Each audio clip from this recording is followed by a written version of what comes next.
പേര് അബ്ന. ഞാൻ സ്കേറ്റിംഗിൽ ഏഷ്യൻ ചാമ്പ്യൻഷിപ്പിൽ ബ്രോൺസ് മെഡലിസ്റ്റ് ആണ്. ഞാൻ സ്കേറ്റിംഗ് കരിയർ സ്റ്റാർട്ട് ചെയ്തിട്ട് 12 ഇയേഴ്സ് ആയി. ഇവിടുത്തെ ഒരു ഓപ്പർച്യൂണിറ്റീസ് വെച്ചിട്ട് എക്സ്പീരിയൻസ് നമുക്ക് കുറവാണ്. കേരളത്തിൽ സത്യം പറഞ്ഞാൽ ഒരു ഫെസിലിറ്റി കാര്യങ്ങളൊന്നും ഉണ്ടായിരുന്നില്ല ആ ഒരു ടൈമിൽ.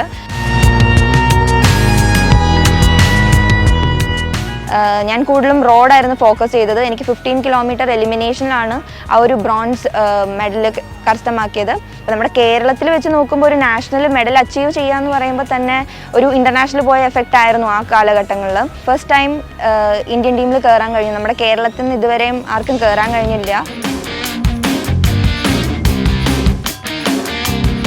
വേൾഡ് ചാമ്പ്യൻഷിപ്പ് എനിക്ക് പെർഫോം ചെയ്യാൻ കഴിഞ്ഞേനെ, പക്ഷേ അൺഫോർച്യുനേറ്റ്ലി എനിക്ക് ഇഞ്ചുറി വന്നു. വീട്ടിൽ സപ്പോർട്ട് ഉള്ളത് കൊണ്ട് മാത്രമാണ് നമുക്ക് സ്കേറ്റിങ്ങിൽ പിടിച്ചു നിൽക്കാൻ പറ്റുള്ളൂ. അങ്ങനെ ഒരു ഇത് വന്നപ്പോൾ എൻ്റെ കൂടെ ഒരു തണലായിട്ട് മുത്തൂറ്റ് ഫിനാൻസ് ആയിരുന്നു ഉണ്ടായിരുന്നത്.